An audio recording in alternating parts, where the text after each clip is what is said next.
कुछ योजनाएं ऐसी है जो सरकार ने भी स्वीकारनी चाहिए आणि एक मोठं इनोव्हेशन या महाराष्ट्रात घडलं। कार्यक्रमाला येणे आणि जाणे हे औचित्य नाही आहे। Indian council for technical research and development यांनी स्टार्टअप फेस्टची खरं म्हणजे सुरुवात केली आणि बघता बघता त्याचं स्वरूप इतकं मोठं झालं की नागपूर महानगरपालिका आणि इनोव्हेटिव्ह काउन्सिलच्या निर्मितीनं आज आपण दुसऱ्या वर्षी या महत्त्वपूर्ण अशा कार्यक्रमामध्ये सहभागी होत आहोत।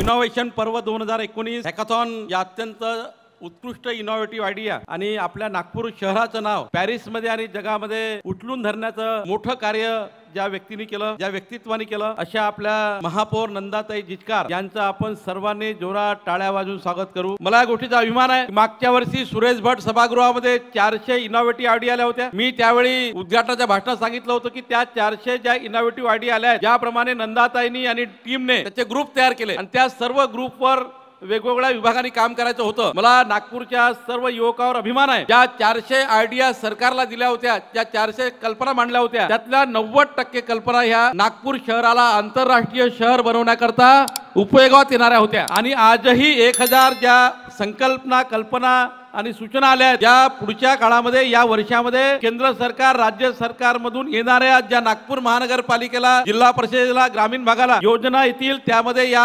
नाविन्यपूर्ण योजनाची अंतर्भूत करून त्या योजना राबवण्याकरता या योजनाचा फार मोठा, या कल्पनाचा फार मोठा आधार होणार आहे। जेव्हा आपण स्मार्ट सिटी म्हणून डेव्हलप करण्याचा विचार करतो, सरकार पैसा देऊ शकतं, सरकार योजनेकरता निधी उपलब्ध करू शकतो, एखादी योजना आर्किटेक्ट बनवेलही, पण त्या योजनाला खाली अजून अनेक गोष्टी असतात ज्या समाजाच्या, शहराच्या हिताच्या असतात आणि मग अशा कल्पना कोण देतं तर अभ्यास करणारी नवीन टीम देतं। आज या ठिकाणी बसलेल्या 1000 आयडिया मधनं काय आलाय, ज्या विद्यार्थ्यांनी, ज्या युवकांनी थिंक टँक तयार केलाय स्वतःचं, त्यांनी आपल्या विचारातनं काहीतरी थिंक टँक तयार केलं, त्या थिंक टँकच्या माध्यमातून या योजनाला प्रस्तावित त्यांनी केलाय आणि तर काहीतरी योजना अशा आहेत केवळ त्या महानगरपालिकेला स्वीकारायच्या नाही आहे, कुछ योजनाएं ऐसी है जो सरकार ने भी स्वीकारनी चाहिए, सेंट्रल गव्हर्नमेंट आणि स्टेट गव्हर्नमेंटनी स्वीकारल्या पाहिजेत, अशाही कल्पना या ठिकाणी आल्या आहेत आणि त्यामुळे आपल्या सर्व युवकांच्या कल्पनांना उजाळा देण्याकरता, डायस निर्माण करण्याकरता, हे डायस आंतरराष्ट्रीय लेवलला नेण्याकरता आपल्या महापौरांनी खूप मोठं काम केलंय, महापौर टीमनी काम केलंय, महानगरपालिकेने काम केलंय आणि त्यामुळे खऱ्या अर्थाने याचा खूप मोठा फायदा होणार आहे। आज या ठिकाणी या नागपूर शहरामध्ये माननीय नामदार नितीन गडकरींच्या माध्यमातून 85,000 कोटी रुपयाचे विविध काम सुरू आहे आणि हे काम सुरू असताना त्यामध्ये या आयडियाला एक मोठा संधी आहे। माननीय मुख्यमंत्री देवेंद्र फडणवीसजींच्या नेतृत्वामध्ये या 15 दिवसामध्ये इंटरनॅशनल एअरपोर्टचं काम चालू होत आहे। परवा मिहानमध्ये आपण जर पाहिलं असाल तर एससीएल नावाची कंपनी केवळ 8000 लोकांना रोजगार घेऊन आली आहे। एससीएल मध्ये काय म्हटलंय, एससीएल मध्ये म्हटलंय की कौशल्य विकास करून रोजगार निर्मिती करणे, आपलं कौशल्य विकास करून, स्किल डेव्हलपमेंट करून लोकांना रोजगारची संधी देणे। परवा एससीएलच्या ली मेरिडियनच्या कार्यक्रमामध्ये आम्ही मांडलाय, हे जर 8000 विद्यार्थी, मुलं कुठले असतील, युवक कुठले असतील, तर एससीएल मध्ये जे युवक स्किल डेव्हलपमेंट करून लागतील ते संपूर्ण नागपूर शहर आणि नागपूर जिल्ह्याचे असतील, ही एससीएलनी भूमिका स्वीकारली आहे आणि मग अशा मिहानमध्ये डेव्हलपमेंट करणाऱ्या कंपनी नागपूरच्या स्मार्ट सिटीच्या माध्यमातून येणारं मोठं डेव्हलपमेंट, 85,000 कोटी रुपयाचं नितीन गडकरी साहेबांच्या नेतृत्वातलं डेव्हलपमेंट, माननीय मुख्यमंत्री देवेंद्र फडणवीस यांच्या नेतृत्वामध्ये या नागपूरला, या जिल्ह्याला, या विदर्भाला इंडस्ट्रियल हब तयार करण्याचं डेव्हलपमेंट आणि केवळ इंडस्ट्रियल हब तयार करायचं नाहीये तर या इंडस्ट्रीला लागणारी पोषक वीज, आज मला या गोष्टीचा अभिमान आहे। जेव्हा आपण एखादी इंडस्ट्रियल किंवा एखादा लघु उद्योग किंवा एमएसएमई किंवा एमएसएमसी या क्षेत्रामध्ये जेव्हा काम करतो त्याला जोपर्यंत विजेचे दर स्वस्त मिळणार नाही तोपर्यंत आपल्या आयडिया या फेल होऊन जातात। पण आज मला या गोष्टीच्या अभिमानाने आपल्याला सांगायचं आहे की माननीय मुख्यमंत्री देवेंद्र फडणवीसजी यांनी सूचना दिली आहे, या विदर्भात, नागपुरामध्ये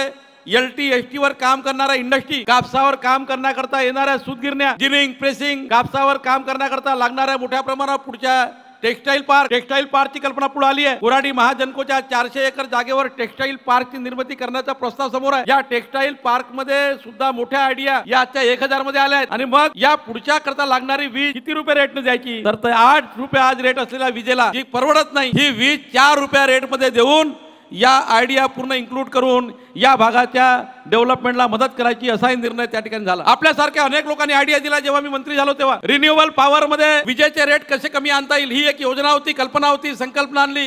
कुणीतरी एका व्यक्तीने असं सरकारच्या समोर आणलं की ज्या दिवशी सरकार 2014 मध्ये आपल्या हातात आलं तेव्हा सोलरवर विजेचा रेट 7 रुपये युनिट होता, उन्हेवर वीज तयार करण्याचा रेट 7 रुपये असायचा। पण मला अभिमान आहे की आपल्यासारख्या अनेक लोकांनी कल्पना मांडल्या आणि या 4 वर्षामध्ये जे काही इनोव्हेशन समोर आलं, जे काही इंटरप्रिटेशन आम्ही स्वीकारली. या याच्यातनं आज मला आपल्या समोर अभिमानाने मांडायचा आहे. आता पुणेवर वीज तयार करणारा सोलरच्या प्रकल्पाची वीज या 4 वर्षाच्या इतिहासामध्ये 7 रुपये रेटवरनं 2 रुपये 63 पैसे रेटवर आली आणि एक मोठं इनोव्हेशन या महाराष्ट्रात घडलं. आणि मला आता स्मार्ट सिटीने सांगितलं की 100च्या वर विंड प्रोजेक्ट या ठिकाणी लावून नागपूर शहराच्या विजेचा प्रश्न, त्या ठिकाणी स्मार्ट सिटीचा प्रश्न 2 रुपये 63 पैसे 2 रुपये 3 रुपयावर आणण्याचा प्रयत्न ते करतायत.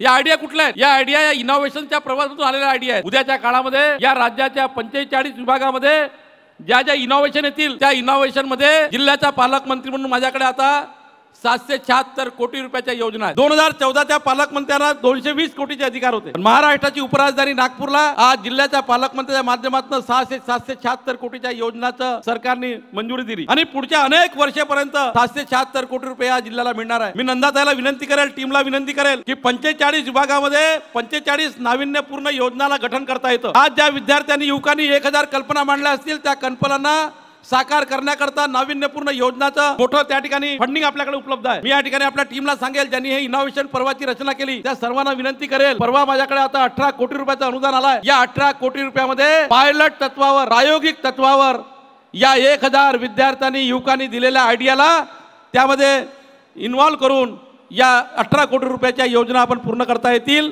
याच्याकरताही या ठिकाणी आपल्याला मदत करता येईल. मी या ठिकाणी पुन्हा विनंती करेन, विदर्भ हे टुरिझम सेंटर आहे, टुरिझम हब आहे. ताळोबा असेल, चिखलदरा असेल, पेच असेल, कोराडी महालक्ष्मी असेल, अंबाझरी उद्यान असेल, गोरेवाडा असेल, पारटसिंग अनुसया असेल, माताजी असेल, आदासा असेल, धापेवाडा असेल, परवा ड्रॅगन पॅलेसचं 214 कोटी रुपयाचा इनोव्हेशन असेल. या सर्व टुरिझम सेंटरमध्ये मोठ्या प्रमाणावर टुरिस्ट म्हणून त्या ठिकाणी अनेक योजनाचा इनोव्हेशन होऊ शकतं. माझ्या या ठिकाणी युवकाला विनंती आहे, टुरिझम हे मोठा व्यवसाय करणारा निर्माण क्षेत्र आहे. या क्षेत्रामध्ये उत्कृष्ट काम करणाऱ्या युवकांना त्यांच्या आयडियांना समाविष्ट करण्यासाठी या ठिकाणी सरकारने एक या इनोव्हेशन पर्वाच्या माध्यमातून आपल्याला डायस ओपन केलेला आहे. आणि या टुरिझम सेंटरच्या डेव्हलपमेंटमध्ये अजून काही चांगल्या आयडिया असतील, कारण विदर्भ हे टुरिझमचं हब करण्याचा निर्णय सरकारने घेतला आहे. आणि टुरिझम सेंटर डेव्हलप जेव्हा करतो आपण तेव्हा हजारो आयडिया आपल्या समोर असतात. त्या आयडिया सुद्धा आपल्याला पुढच्या काळात समोर न्यायची आहे. आज या ठिकाणी मेट्रोचे एक्सपान्शन होतो आहे. आज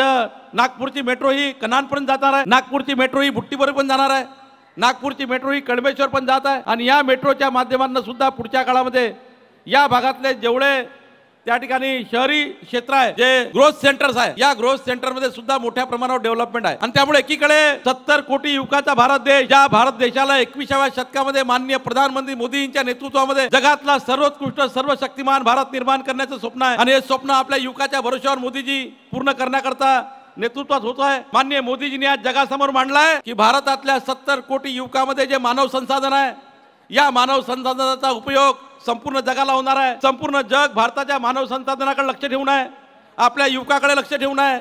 भारताला जगाला अपेक्षित असलेला युवक या ठिकाणी घडवण्याचा असेल, त्यांच्या आयडियाला इनोव्हेशनला सपोर्ट करणे, त्यांच्या आयडिया या पायलट प्रोजेक्टमध्ये सपोर्ट करून त्यांना मोठ्या करणे, त्यांच्या आयडियाला प्रोत्साहन देणे आणि मग पुढच्या काळामध्ये जगाच्या पाठीवर आपलं हे मानव संसाधन जे आहे ते पुढे नेण्याचं, स्किल डेव्हलपमेंटच्या माध्यमातून पुढे नेण्याची संकल्पना माननीय प्रधानमंत्री मोदीजींनी मांडली. आणि माननीय मुख्यमंत्री देवेंद्र फडणवीसजी यांनी राज्यामध्ये कौशल्य विकास प्रशिक्षण केंद्राचं मोठं मंत्रालय तयार करून आपल्या या आयडियांना उजाळा देण्याकरता अशा इनोव्हेशन पर्वाच्या माध्यमातून जे विद्यार्थी या ठिकाणी येतील, जे पालक येतील, जे पाल्य येतील, जे युवक येतील, त्यांच्या आयडिया कौशल्य विकास प्रशिक्षणाच्या माध्यमातून पुढे नेऊन या महाराष्ट्रातल्या नागपूरमधल्या अनेक युवकांना जगाच्या पाठीवर स्थान मिळवून देण्याचं मोठं योजना माननीय मुख्यमंत्री देवेंद्र फडणवीस साहेबांच्या नेतृत्वात सुरू झाली आहे.